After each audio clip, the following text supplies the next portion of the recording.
every vow mortifies your life as such. But every vow does mortify your interests and desires, everything that, in defiance of its terms, you might find yourself wanting. And a vow that explicitly mentions death? A vow that binds you to another person until death?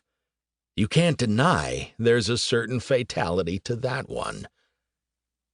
This might sound morbid, like I'm arguing against getting married because of its close associations with death, but most people who consciously, ceremonially speak serious vows don't feel the death dare they entail as morbid. They feel it rather as a sort of ecstasy.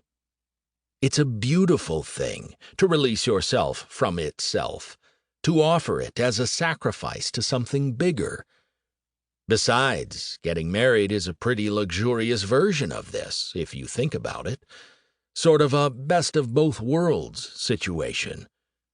You get to experience the ecstatic loss of self that comes with this depth of commitment, the thrilling plunge into a deeper way of being, but, unlike entering the Marines, say, the ritual summoning of death in a wedding doesn't actually summon death.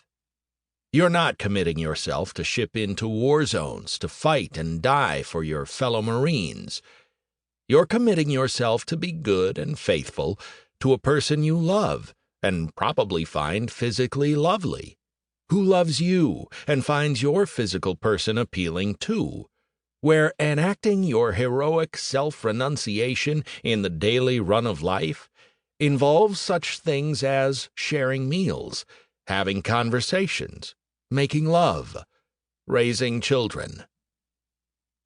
But this daily run of life involves unfriendlier things, too, in light of which the fighting spirit that overcame me as I wrote my wedding vows seems entirely fitting. Indeed, when I shared some initial reflections on these matters with a handful of friends and colleagues, my ideas about the heroic side of the wedding commitment, how it had made me think those odd thoughts of Vikings, their earnest reactions surprised me. These were bookish people, several of them academics, and not, say, Marines or members of some other warlike clan you might expect to have a benign view of Vikings. A few of them, independently of each other, quoted a formulation back to me that I hadn't actually formulated: the Viking wedding. This fighting spirit, which I entertained as a sort of poetic lark at the time, the romantic indulgence of a man not just a swim in romantic love, but academically trained in romantic philosophy, turns out to have real-world applications. The wedding vows themselves are a sort of fighting declaration, and the things to which they commit us, as spouses and parents, often involve a barely metaphorical kind of fighting. Couples fight for their kids. In hard times, they fight for their marriage, which might involve fighting temptation. And they fight for their family, inwardly or outwardly, in myriad ways that may not even be recognizable to them, at the time, as fighting.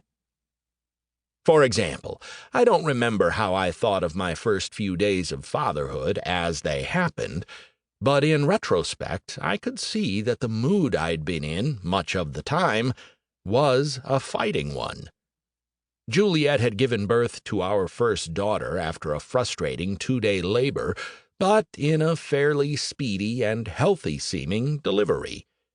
One thing I thought odd, and maybe cute, but not alarming, during the delivery, was that the baby emerged with her head accompanied by one arm, mashed vertical against her ear, as if the little hand were pointing to a hypothetical sky. Now, newborns have flexible joints, and this was no threat to either her arm or her head, but it meant that the arm was not tucked along the rib cage when the torso emerged, which, in turn, meant her lungs received a lesser squeeze.